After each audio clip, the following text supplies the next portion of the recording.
Hello. Welcome to Twisted Stories, where intriguing and unexpected stories come to life. Please support the channel by following and sharing. She didn't flinch. Not when the heavy oak table flipped over. Not when the gun, a customized Beretta with a silencer, was leveled directly at her chest. While the rest of the restaurant screamed and dove under tables, Oliver Evans just stood there holding a pot of fresh coffee and looking bored. The man holding the gun was Lorenzo Moretti, the capo of the New York underworld, a man who dissolved his enemies in acid before breakfast. He expected her to beg. He expected tears. Instead, she looked him dead in the eye, adjusted her apron, and whispered 5 words that would change the history of the 5 families forever. Man, don't dare me. The rain in Brooklyn didn't wash things clean.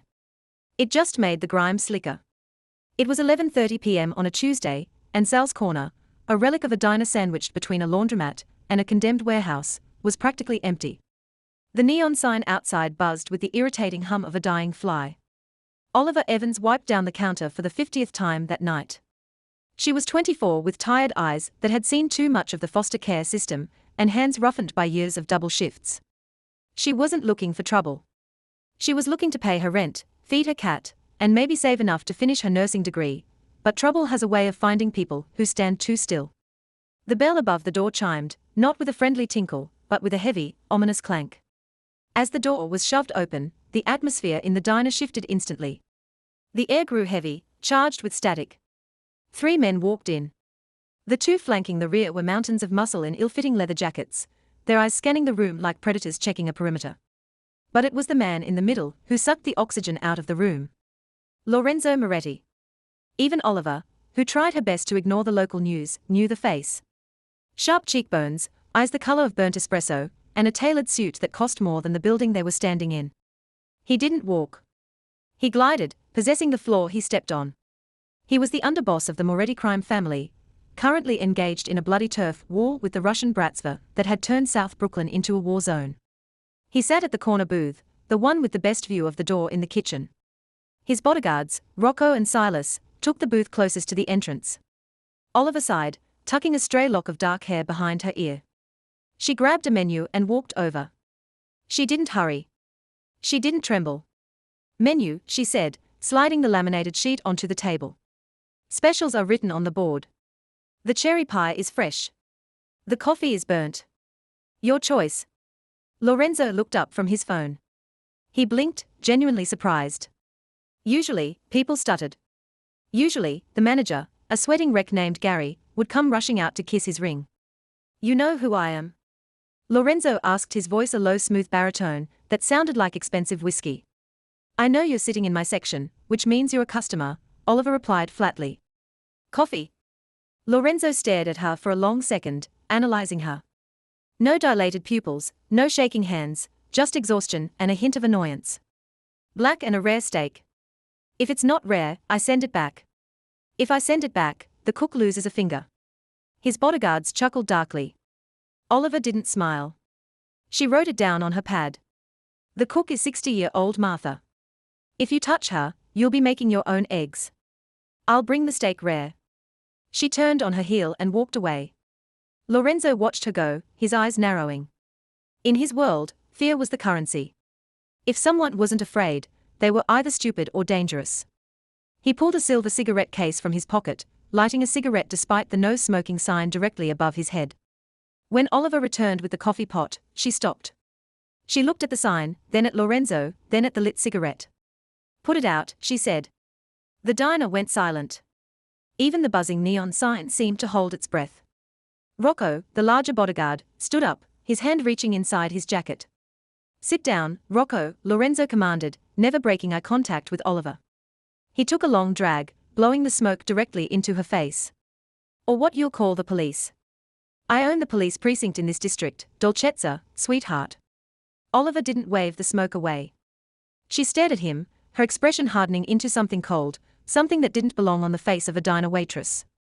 I won't call the police, Oliver said softly. But that smoke triggers the fire suppression system. The sprinklers turn on. The water is brown and rusty. It will ruin that suit.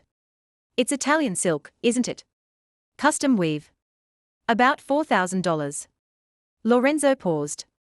He looked at his suit, then back at her. You know fabrics. I know that wet silk smells like wet dog. Put it out. Lorenzo smirked, a dangerous glint in his eye. He liked this game. He stubbed the cigarette out on the pristine white saucer of his coffee cup, grinding it into the porcelain.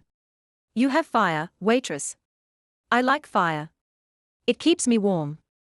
He leaned forward, dropping his voice to a whisper. But be careful. Fire burns and grease stains, she shot back. Your steak will be out in 10. As she walked back to the kitchen, Lorenzo pulled out his phone and dialed a number. Find out who she is. No waitress talks to a Moretti like that unless she has insurance. The steak was rare. Bloody rare, just the way he liked it. Lorenzo ate in silence, watching Oliver move. She was efficient, graceful in a utilitarian way. She ignored him completely, which infuriated him more than he cared to admit. When he finished, he signaled for the check. Oliver dropped it on the table. $24.50, she said. Lorenzo pulled out a money clip thick with $100 bills. He peeled off 5 crisp hundreds, $500, and tossed them on the table. Keep the change, he said, standing up and buttoning his jacket. Buy yourself a personality. Oliver looked at the money, then at him. She picked up the bills. For a second, Lorenzo thought he had won. Everyone had a price. He turned to leave, satisfied that he had reasserted his dominance. Hey, he turned back. Oliver was standing behind him. She grabbed his hand, actually grabbed the hand of the Dawn of New York, and slapped the $500 into his palm. The bill is $24.50, 50 cents, she said, her voice raising just enough to carry. I'm not a stripper, and I'm not a charity case. You pay for your food. You tip 20% if the service was good. If you want to throw money around, go find a fountain. Rocco and Silas stepped forward, their faces red with rage. You stupid b****. Rocco growled, reaching for her arm. Crack. It happened so fast Lorenzo almost missed it. As Rocco reached for her, Oliver shifted her weight. She grabbed a heavy glass ketchup bottle from the nearest table and slammed it down onto Rocco's outstretched hand, pinning his fingers to the table. Rocco howled. Don't touch me, Oliver hissed. Her eyes had changed. The exhaustion was gone, replaced by a sharp, lethal focus. I said, don't dare me. The silence in the diner was absolute. Rocco was clutching his hand, wheezing. Silas had drawn his gun, aiming it at Oliver's head. Lorenzo held up a hand, stopping Silas. He looked at Oliver with new eyes. That wasn't a panic reaction. That was a reflex. A trained reflex. Who are you?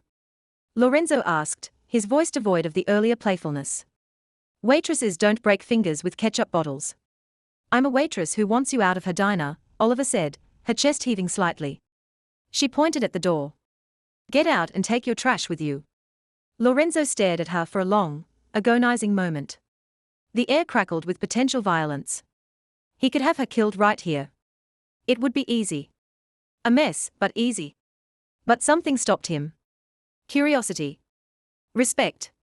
Or the fact that for the first time in 10 years, someone looked at him and didn't see a god or a monster, but just a man who was annoying her. He laughed, a dry, humorless sound. Silas, put the gun away. Rocco stopped crying. Lorenzo stepped close to Oliver, invading her personal space. He smelled of expensive cologne, tobacco, and danger. He leaned down, his lips brushing her ear. You won this round, Oliver Evans, but nobody humiliates a Moretti and walks away. I'm going to find out what you're hiding. And when I do, you'll wish you had taken the money. He dropped a single $20 bill and a $5 bill on the counter. The bill and the tip. Keep the change. He walked out into the rain, his coat billowing behind him. Oliver watched the tail lights of his black SUV fade into the night. Her hands finally began to tremble. She looked down at the ketchup bottle, then at her shaking fingers. She rushed to the back door, locking it, then leaned against the cool metal of the industrial fridge. She pulled a small, battered flip phone from her apron pocket, a burner phone. She dialed a number she hadn't called in 3 years. It's me, she whispered when the line connected. I have a problem. The Moretti family just made contact. A growly voice on the other end answered. Did they recognize you? No, Oliver said, closing her eyes. Not yet. But he's going to dig. And if he digs deep enough, he'll he's going to find the graves. Run, the voice said. I can't run anymore, Dad, Oliver said, tears stinging her eyes. I'm tired of running. If he comes back, I'm going to have to stand my ground. If you stand against Lorenzo Moretti, the voice warned, you won't be standing for long. Oliver hung up. She walked back into the diner, grabbed a mop, and started cleaning up the blood from Rocco's hand. She knew he would be back. Men like Lorenzo Moretti didn't like mysteries. They liked to solve them, usually with a bullet. But Lorenzo didn't know that Oliver wasn't just a waitress. She was the only surviving daughter of the ghost, the most feared hitman the Irish mob had ever employed. And she knew exactly how to kill a monster. The view from the 45th floor of the Moretti Tower offered a panoramic perspective of New York City, a sprawling grid of lights that Lorenzo Moretti treated as his personal chessboard. But tonight, his focus wasn't on the city. It was on a single flimsy manila folder resting on his mahogany desk. You're telling me, Lorenzo said, his voice dangerously quiet, that she doesn't exist. Leo, the Moretti family's head of intelligence, a man who could find a needle in a haystack and then tell you who manufactured the needle, shifted uncomfortably in his chair. Leo was sweating despite the climate-controlled office. I'm telling you, the paper trail ends 3 years ago. Boss, Leo explained, tapping the file. Oliver Evans, Social Security number issued in Ohio, 2022. Driver's license, same year. Before that, nothing. No birth certificate, no school records, no taxes. It's a clean slate, a ghost build. Lorenzo picked up a photograph clipped to the file. It was a grainy surveillance shot of Oliver leaving the diner, looking over her shoulder. She looked small, fragile even, but he remembered the grip she'd had on Rocco's hand. He remembered the cold deadness in her eyes when she threatened to ruin his suit. A professional build, Lorenzo mused. Who creates a fake identity to work as a waitress in a dumper like SS Corner? Someone hiding from something worse than poverty, Lao suggested. Or someone planted there to watch you. The Russians are getting bold, Lorenzo. Maybe she's a sleeper agent for Nikolai Vyulov. Lorenzo stood up, walking to the window. The reflection of his face in the glass was hard, angular. Nikolai hires thugs and ex-KGB sadists. He doesn't hire women who worry about fire suppression systems. No, she's something else. He buttoned his suit jacket. Get the car. Where are we going? Leo asked, standing up. The warehouse. No. Lorenzo smiled, a shark-like baring of teeth. I'm hungry. I feel like pie. Underscore. An hour later, the atmosphere inside Sal's corner was tense. Since the incident the night before, the regulars had sensed a shift. The air felt brittle. Oliver felt it, too. She had a bag packed in the locker room, cash, a Glock 19 with 2 spare magazines, and a passport under the name Sarah Jenkins. She was just pouring coffee for a trucker named Old Bill when the door opened. She didn't need to look up to know who it was. The static charge returned. The temperature dropped. Lorenzo walked in alone. This was a statement. Adorn never walked alone. By entering without his bodyguards, he was telling her 2 things. I am not afraid of you, and I want to talk privately. He sat in the same booth. He wore a charcoal grey suit this time, no tie, the top button of his shirt undone. He looked less like a mob boss, and more like a CEO on a jagged edge. Oliver finished pouring Bill's coffee, her hand steady, before walking over. We're out of steak, she said before he could speak. I'm here for the pie, Lorenzo replied, his eyes tracking her every movement. He placed his hands on the table, palms flat. And for the truth. Oliver pulled her order pad out. Cherry or apple? Who is Oliver Evans? Lorenzo asked. Oliver didn't blink. A waitress who makes $4.50 an hour plus tips. Cherry pie is fresh. Lorenzo leaned back, studying her. My man Leo ran your name. You were born 3 years ago in Ohio. Before that, the air. You have the reflexes of a combat specialist, the negotiation skills of a hostage taker, and you work in a place that smells of old grease. Why? Oliver sighed. She put the pad away. She leaned in, lowering her voice. Mr. Moretti, you are a powerful man. You have enemies. I am a nobody. If I wanted you dead, I would have poisoned your coffee last night. I didn't. I just want to be left alone. Please go eat at Liad. Leave me in my grease. I can't do that, Lorenzo said softly. I'm possessive, Oliver. When I find a mystery, I own it. And you are the most interesting puzzle I've found in years. He reached out, his fingers brushing against her wrist. His skin was warm, his touch electric. For a split second, Oliver felt a jolt that had nothing to do with fear. It was attraction. Raw, dangerous attraction. She pulled her hand back as if burned. Don't, she warned. You don't know what you're touching. Tell me, he challenged. Scare me off. I'm not the kind of girl you take home to your mother, Lorenzo. I'm the kind of girl your father hires to clean up his messes. Lorenzo's eyes widened slightly. He opened his mouth to respond to press her on exactly what that meant when the front window of the diner exploded. The sound wasn't a bang. It was a deafening crump, followed by the high-pitched shriek of shattering glass. Get down. Oliver screamed. She didn't dive under the table. She vaulted over the counter. Lorenzo, honed by years of surviving assassination attempts, flipped the heavy oak table onto its side, creating a makeshift barricade.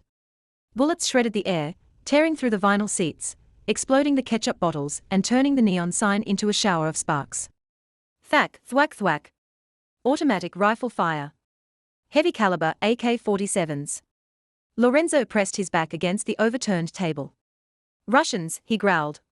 He reached for his waistband and cursed. He had come alone. He had come unarmed to prove a point, a fatal arrogance. Do you have a gun? Lorenzo shouted over the roar of gunfire. Oliver was behind the counter, prone on the floor amidst broken ceramic plates and spilled coffee. I'm a waitress, she yelled back. You're a liar. Lorenzo roared.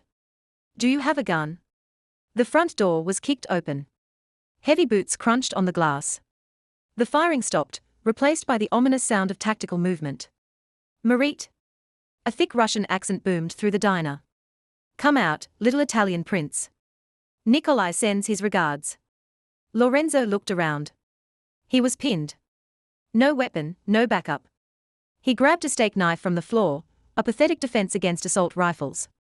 Then he saw movement behind the counter. Oliver didn't look like a waitress anymore. She had ripped the apron off. In her hand was not a frying pan, but a matte black SIG Sauer P226. She moved with a fluid, terrifying grace. She checked the chamber, her face a mask of absolute concentration. She caught Lorenzo's eye. She put a finger to her lips, then signaled with 2 fingers. 2 targets entering left flank. Lorenzo stared. She used tactical hand signals. The first Russian stepped past the booth, his rifle raised. He never saw her. Oliver popped up from behind the counter. 2 shots. Pop pop double tap to the chest. The Russian dropped like a stone. The second gunman spun around, spraying bullets wildly. Oliver was already moving, sliding across the slick floor in a baseball slide. She fired upward from the ground, 1 shot neck. The gunman goggled and collapsed. Move, Oliver commanded, her voice cutting through the ringing in Lorenzo's ears. Lorenzo didn't argue. He scrambled toward the kitchen door. Oliver covering his retreat. She fired suppressive shots at the windows, keeping the remaining attackers outside at bay. They burst into the kitchen. The cook, Martha, was hiding in the walk-in freezer. Back door, Oliver ordered. Go. Who are you? Lorenzo demanded, breathless as he followed her. Focus, Moretti, she snapped. She kicked the back door open, scanning the alleyway. It was clear. For now, rain lashed down, mixing with the steam venting from the building. My car is around the block, Lorenzo said. Armored SUV. They'll be watching it, Oliver said, scanning the rooftops. We need to go on foot. The subway station is 3 blocks east. I don't take the subway, Lorenzo scoffed, wiping dust from his expensive jacket. Oliver grabbed him by the lapels of his $4,000 suit and slammed him against the brick wall of the alley. The gun was still in her hand, pointed at the ground, but her eyes were the weapon now. Listen to me, Prince, she hissed. There are at least 6 more men out front. They are Spetsnaz-trained mercenaries on Nikolai's payroll. They don't care about your suit, your money, or your ego. You are dead weight to me right now. If you want to live, you do exactly what I say. Do you understand? Lorenzo looked at her. Rain plastered her hair to her face. She was fierce, beautiful, and terrifying. Adrenaline surged through him, a mix of fear and an undeniable twisted arousal. He had never met a woman who could dominate him until now. "Lead the way," he said.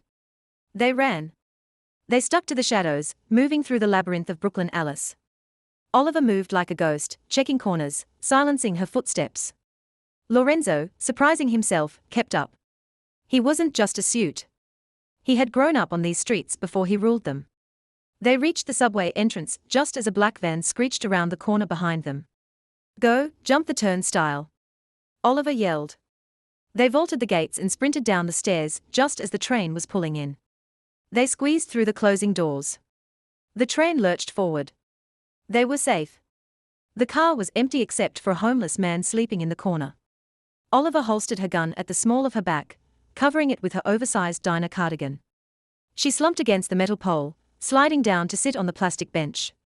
Her hands, for the first time, were shaking violently. The adrenaline dump. Lorenzo stood over her, breathing hard. He looked at the woman who had just saved his life. He looked at the blood on her hands. Not hers, but the Russians'. He sat down next to her. The distance between them on the bench was non-existent. "You saved me," he said.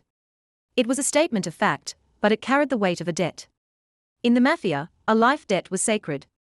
"I saved myself," Oliver muttered, closing her eyes. "You were just in the way." "You used to SIG SAU P-226, Lorenzo said. "Standard issue for Navy SEALs and certain specialized contract killers. You cleared the room using Krav Maga movement patterns, and you knew Nikolai's men were Spetsnaz by their tactical formation." Oliver opened her eyes. She looked tired. "I watched a lot of movies." Lorenzo laughed. He reached out and took her hand. This time she didn't pull away.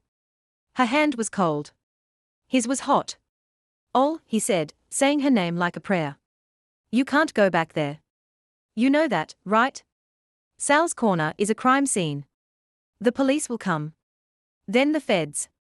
If your identity is fake, they'll find out. If the Russians know you helped me, you're on their hit list now, too." Oliver stared at the graffiti-covered window of the subway car as it hurtled through the dark tunnel. She knew he was right. Her quiet life was over. The 20% tips, the burnt coffee, the illusion of safety. It was all gone. "I have nowhere to go," she whispered. Lorenzo squeezed her hand. His grip was iron. "Yes, you do," he said. "You're coming with me." "I'm not joining your harem, Moretti," she snapped, though the bite was weaker than before. "No," Lorenzo said, his face serious. "You're not joining my harem. You're joining my war. You have skills I need, and right now, I'm the only thing standing between you and a Russian torture cell." The train slowed. "My driver will meet us at the next stop," Lorenzo said. "Come to the penthouse. Just for tonight, we regroup. We survive. Tomorrow, if you want to leave, I'll give you $1 million and a plane ticket to anywhere." Oliver looked at him. $1 million, freedom. Or this man, this dangerous, arrogant, magnetic man who looked at her as if she were the only equal he had ever met. One night, Oliver said, "But if you try anything, Lorenzo, remember I know where you sleep." Lorenzo smirked. The cocky dawn returning. "I'm counting on it." The elevator to the penthouse opened directly into a living room that was larger than the entire footprint of Sal's corner. The floor was Italian marble, the walls were glass, and the view of Manhattan was a billion-dollar tapestry of light.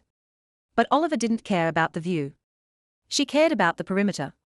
As soon as the doors opened, she stepped out, sweeping the room with her eyes. "Clear." "Relax," Lorenzo said, loosening his tie and throwing his ruined jacket onto a leather sofa. "The building is a fortress. Private security in the lobby, biometric scanners in the elevators, and reinforced steel walls. Nikolai couldn't get in here with a tank." "The Titanic was unsinkable, too," Oliver muttered, walking over to the window. She kept her body angled away from the glass, minimizing her silhouette. "Old habits died hard. Drink." Lorenzo walked to a crystal decanter. "Water." "Tap is fine." Lorenzo poured her a glass of sparkling water and a scotch for himself. He walked over to her. The adrenaline of the subway ride had faded, replaced by a heavy, throbbing tension. There were two predators in a very expensive cage. "The bathroom is down the hall to the left," Lorenzo said. "There are fresh clothes in the closet. My ex-girlfriend left some things here." You look about the same size. Oliver took the water. Did you kill her? Lorenzo choked on his scotch, laughing. No, she left me for a hedge fund manager. Said I worked too late. He looked at her, his eyes darkening. Go shower. You smell like gunpowder and subway grease. Oliver went. The bathroom was a sanctuary of white marble and gold fixtures. She stripped off her clothes, looking at herself in the massive mirror. A bruise was blooming on her hip where she'd hit the floor. But it was the old scars that drew the eye. A jagged line running down her right shoulder blade, a knife wound from a job in Budapest, a burn mark on her thigh from a botched extraction in Chicago. She stepped into the shower, letting the scalding water wash away the blood of the Russian mercenary. For a moment, she allowed herself to just be Oliver the woman, not Oliver the survivor. When she stepped out, she found a silk robe hanging on the door. It felt like liquid against her skin. She walked back out into the living room. Lorenzo was on the phone, his back to her. He was barking orders in rapid-fire Italian. He slammed the phone down as she entered. He turned and the air left his lungs. The oversized diner uniform had hidden her figure. The silk robe did not, but his eyes didn't stay on her curves. They fixed on the scar on her shoulder, visible where the robe slipped slightly. That's a tactical knife wound, Lorenzo said quietly. He walked closer, not touching her, but close enough that she could feel the heat coming off him. Serrated edge, upward thrust. Someone tried to take your arm off. Oliver pulled the robe up. I cut his throat before he could finish the job. Lorenzo stared at her. Who is your father? Oliver. I told you, she said, looking at the floor. He's dead. The name, Lorenzo commanded. If we are going to fight a war together, I need to know who trained you. Because that wasn't military training. That was assassin training. Oliver looked up. Her eyes were defiant. His name was Arthur Penhaligon. Lorenzo froze. The glass of scotch in his hand stopped halfway to his mouth. The ghost? Yes. Lorenzo set the glass down. He ran a hand through his hair, pacing the room. Arthur Penhaligon, the independent, the man who killed the head of the Yakuza in a locked room in Tokyo, the man who was a myth. He stopped and looked at her with a mix of awe and horror. They found him 3 years ago in a cabin in Ohio, burned to the ground. They didn't find him, Oliver corrected softly. They found a body. He died of cancer 2 days before the fire. I burned the cabin to fake my own death. I promised him I'd get out, that I'd be normal. And you became a waitress, Lorenzo said, shaking his head. The daughter of the greatest hitman in history, serving coffee. I was happy, Oliver said, her voice cracking. I was safe. You were hiding, Lorenzo corrected. He stepped forward, cupping her face in his hands. His thumbs traced her cheekbones. But you can't hide fire, Oliver. Eventually, it burns through. He leaned in. It wasn't a demand this time. It was a question. Oliver didn't pull away. She leaned into his touch, the barrier between them crumbling, his lips met hers, hard, demanding, tasting of scotch and danger. She kissed him back with the same intensity she had used to clear the diner. It was a collision of two violent worlds finding a common orbit. He pulled her closer, his hands tangling in her damp hair. For a moment, there were no Russians, no guns, no past, just the heat of him. But then his phone rang. Lorenzo groaned, pulling away. He looked at the screen. It's Leo. I have to take this, he answered on speaker. Talk to me. Boss? Leo's voice was shaking. We have a problem. A big one. The Russians. They didn't just hit the diner. They hit the warehouse in Queens and the shipping yard in Jersey. Simultaneous strikes. They knew exactly where our crews would be. Lorenzo's face went cold. That's impossible. The rotor for the shipping yard is offline. Only the inner circle knows it. There's more, Leo said. We found something on one of the dead Russians at the diner. A phone. It has a text message sent 10 minutes before you arrived. Read it. Lorenzo ordered. The lion is coming to the lamb. A lone green light. Lorenzo's eyes met Oliver's. Someone sold you out, Oliver whispered. Who knew I was coming to the diner? Lorenzo asked the room, his voice terrifyingly calm. Just me, Leo said, and the capos, Vinny, Polly, and Silas. Get them all here, Lorenzo commanded. Now? 30 minutes later, the living room was a tribunal. Three men stood before Lorenzo. Vinny, a heavy-set man with a face like a bulldog who ran the gambling operations. Pauli, a nervous, thin man who handled the unions. Silas, the bodyguard who had been at the diner the night before, nursing a bandaged arm where a bullet had grazed him during the escape. Oliver sat in the corner dressed in a black turtleneck and slacks Lorenzo had found for her. She didn't speak. She just watched. She was analyzing micro-expressions, sweat patterns, breathing rates. She was doing what her father had taught her, hunting. One of you, Lorenzo said, pouring himself another drink. Is a rat. The silence was deafening. Boss, I've been with you since your father's time, Vinny grunted. I'd take a bullet for you. I was at the diner, Silas protested. I almost died. And I was at home with my wife. Polly squeaked. Lorenzo looked at Oliver. Well, you're the expert. Who is it? Oliver stood up. She walked slowly toward the line of men. She circled them like a shark. She stopped in front of Vinny. He held her gaze, angry but steady. She stopped in front of Pauli. He was shaking, but Pauli always shook. She stopped in front of Silas. Show me your phone, Oliver said. Silas scoffed. Who is this broad boss? I don't answer to click. Lorenzo had his gun out, leveled at Silas's head. She speaks with my voice. Show her the phone. Silas swallowed hard. He reached into his pocket and handed over his iPhone. Oliver scrolled through it. Nothing. Clean. Too clean. She handed it back. Then she looked at his wrist. He was wearing a Rolex Daytona. Gold? Nice watch, Oliver said. New? Yeah, Silas said, sweating slightly. Got it last week. A gift to myself. Oliver turned to Lorenzo. It's not Silas. Silas let out a breath. It's Polly, Oliver said, spinning around to face the thin man. What? Polly shrieked. You're crazy. I'm loyal.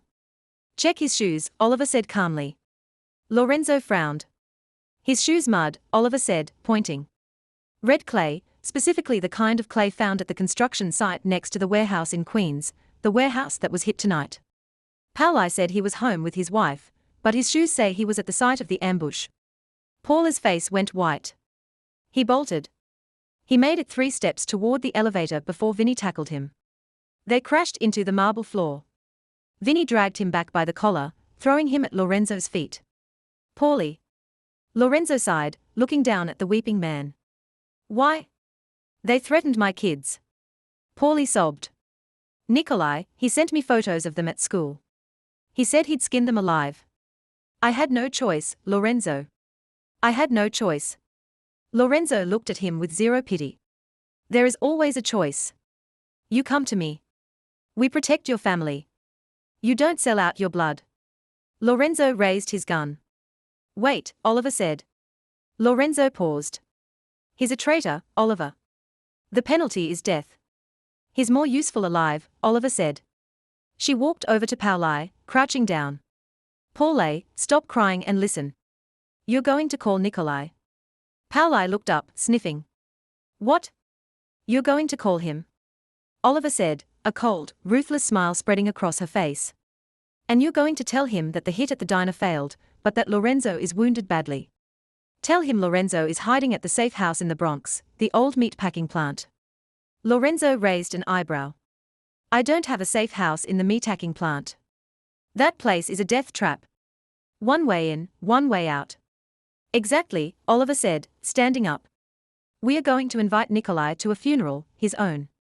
Lorenzo looked at her and for the first time in years, he felt a genuine thrill. She wasn't just a partner. She was a queen. Leo, Lorenzo barked. Get the car. Vinny grabbed the heavy hardware. We are going to the Bronx. He turned to Oliver. And you? I need a weapon, Oliver said. Something with range, and I need someone to get Martha out of the hospital and into a safe hotel. Consider it done, Lorenzo said. He walked over to a wall panel, pressing a hidden button. The wall slid open, revealing an army that would make a SWAT team jealous. Pick your poison, Dolcezza. Lorenzo grinned. Oliver walked past the pistols and shotguns. She reached for a sniper rifle, a Barrett .50 caliber. That's a big gun for a little girl, Silas muttered, still recovering from the accusation. Oliver checked the scope, her movements professional and crisp. I'm not a little girl, Silas. I'm the ghost's daughter. And tonight, I'm going to remind the Russians why they used to check under their beds for my father. She turned to Lorenzo. Let's go kill a king. The Bronx meatpacking district at 2 a.m. was a graveyard of rusted metal and forgotten dreams. The abandoned slaughterhouse, a monolith of brick and shattered glass, loomed against the stormy sky like a beast waiting to be fed. Inside, the air was thick with the smell of old copper and rot. Position. Lorenzo's voice crackled through the airpiece. He stood in the center of the main killing floor, surrounded by catwalks and rusting hooks hanging from ceiling chains. He was alone, visible, sitting on a wooden crate in the center of a spotlight beam he had rigged up. He looked vulnerable, a wounded king, waiting for the executioner. High ground established, Oliver's voice came back, calm and detached. She was perched on a catwalk 40 feet above, nestled in the shadows of a ventilation duct. The Barrett .50 caliber sniper rifle was resting on a bipod, its barrel pointing towards the massive loading bay doors. Windage is negligible. I have eyes on the perimeter. 3 SUVs approaching. Blacked out.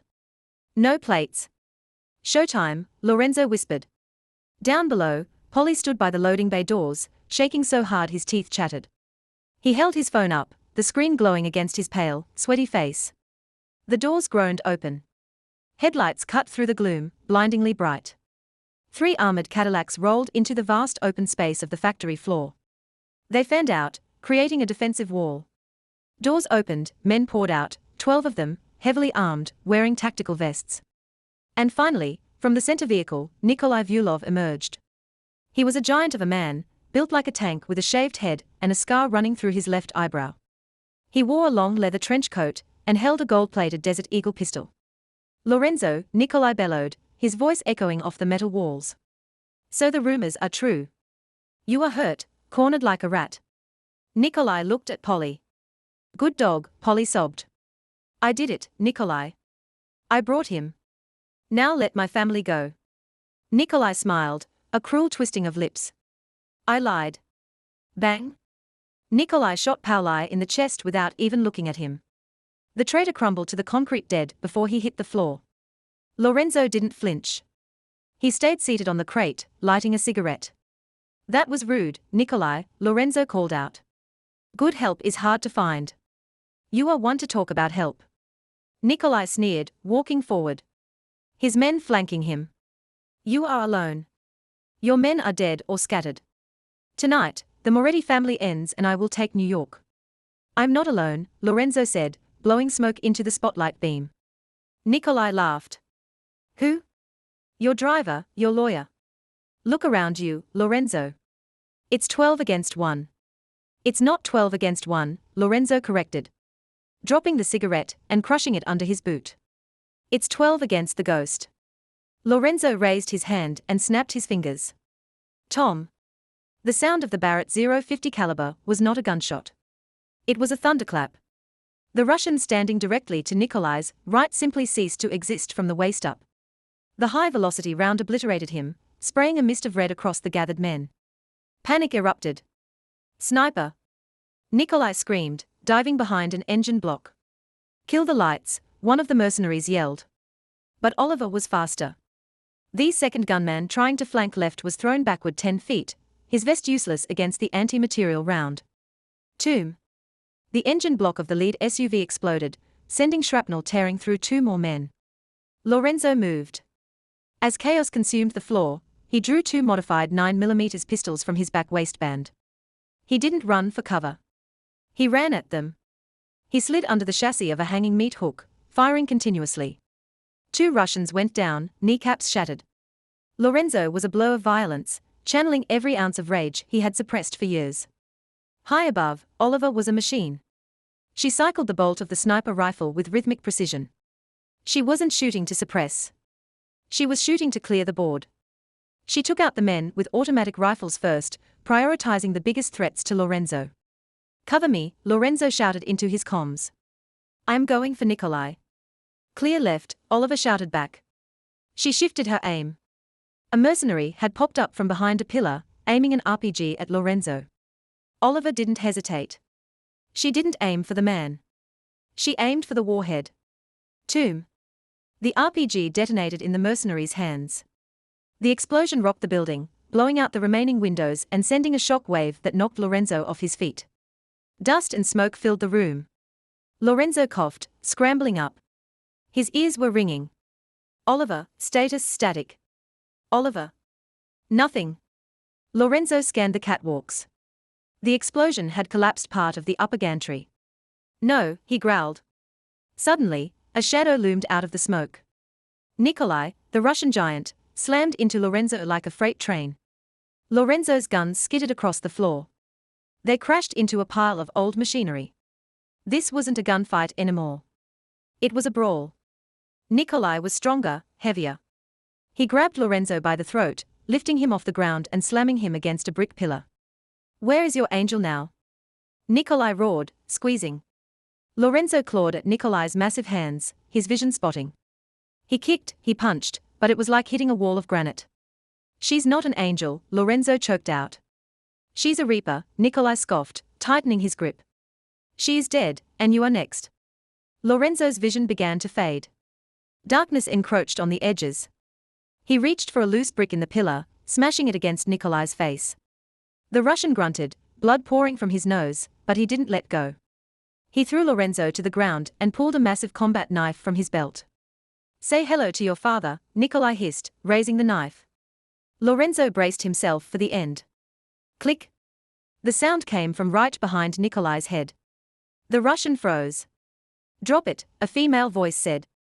It was breathless, pained, but steady. Nikolai slowly turned his head. Oliver stood there. She was limping badly, blood streaming from a gash on her forehead where the catwalk had collapsed. Her sniper rifle was gone. In her hand was the SIG Sauer P226. The barrel was pressed against the back of Nikolai's skull. You, Nikolai whispered, his eyes widening as he recognized the cold, dead look in her eyes. You are Arthur's girl. I saw the pictures. You were supposed to be dead. I got better. Oliver said, drop the knife. Nikolai laughed low in his throat. You won't shoot. At this range, the blowback will blind you, and my men are still bang. Oliver didn't monologue. She didn't hesitate. She pulled the trigger. Nikolai crumpled forward, dead instantly. Oliver stood there for a second, swaying. Then her legs gave out. Lorenzo scrambled over, catching her before she hit the concrete. Oliver, he checked her. She was battered, covered in dust and blood. But alive. She looked up at him, wiping blood from her eyes. She gestured to the dead Russian warlord. That she wheezed was for the $20 tip. Lorenzo stared at her. Then he threw his head back and laughed. It was a hysterical, relieved laugh that echoed through the slaughterhouse. He pulled her into his chest, burying his face in her hair. You're crazy, he whispered. You are absolutely insane. I know, she murmured, closing her eyes. Let's go home. 3 months later, SS Corner had reopened, but it was different now. The neon sign was new. The windows were bulletproof glass, and the help wanted sign was gone. The diner was packed, but the clientele had changed. It wasn't just truckers and locals anymore. Men in sharp suits sat in the back booths, speaking in hushed tones. Oliver walked behind the counter. She wasn't wearing an apron. She was wearing a tailored black blazer over a silk blouse. And on her finger sat a diamond ring that cost more than the entire city block. She poured coffee for a young man who looked terrified. Relax, kid, she said, sliding a slice of cherry pie toward him. Lorenzo will see you now. The kid nodded, swallowing hard, and walked toward the back booth where Lorenzo Moretta Saturday. Lorenzo looked up as Oliver approached. He looked tired, but happy. The war with the Russians was over. The territory was consolidated, and the Moretti family had never been stronger. He reached out, grabbing Oliver's hand as she walked by. He pulled her close. You didn't have to work today, he said softly. We have staff for this. I like the coffee, Oliver smiled. Besides, someone has to make sure you don't intimidate the customers too much. I'm a gentle soul, Lorenzo grinned. You're a mob boss, she countered. I'm a married man, he corrected, kissing her knuckles, which is much more dangerous. Oliver looked around the diner. She thought about the run, the fear, the years of hiding. It was all gone. She wasn't Oliver the waitress anymore. She wasn't just the ghost's daughter. She was the Queen of New York. She leaned down, whispering in his ear, "Table 4, 2 guys, bulges under their jackets. They aren't yours." Lorenzo's expression didn't change, but his eyes went cold. "Fed's rival family from Jersey." Oliver analyzed, trying to scout the territory. Lorenzo sighed. "Do you want to handle it? Or should I?" Oliver straightened up, smoothing her blazer. She picked up the fresh pot of coffee. "I'll handle it," she said. "I think they need to learn about the house rules." She walked over to table 4. The two men looked up, smirking at the pretty woman approaching them. "Can I get you boys anything?" Oliver asked sweetly. "Just your phone number, sweetheart." One of them leered. Oliver smiled. It was the smile of a shark sensing blood in the water. "How about I give you a warning instead?" she said, her voice dropping to that lethal whisper. "You're in Moretti territory. Drink your coffee. Leave a big tip and get out before I decide to renovate the floor with your faces." The men blinked, confused. "Who do you think you are?" "Oliver Evans." Moretti leaned in. "Man," she whispered. "Don't dare me." That is the story of how a simple cup of coffee and a refusal to back down changed the underworld forever. Oliver proved that power isn't about the suit you wear or the gun you carry. It's about the fire inside you that refuses to be extinguished. She went from serving steaks to ruling the streets, reminding us all that sometimes the quietest people are the ones you should fear the most. So, here is my question for you. If you were in Oliver's shoes, would you have taken the $1 million and run, or would you have stayed to fight alongside Lorenzo? Let me know your choice in the comments below. If you enjoyed this story of romance, action, and sweet revenge, please smash that like button. It really helps the channel. Don't forget to subscribe and hit the bell notification so you never miss a new story. Thanks for watching and I'll see you in the next.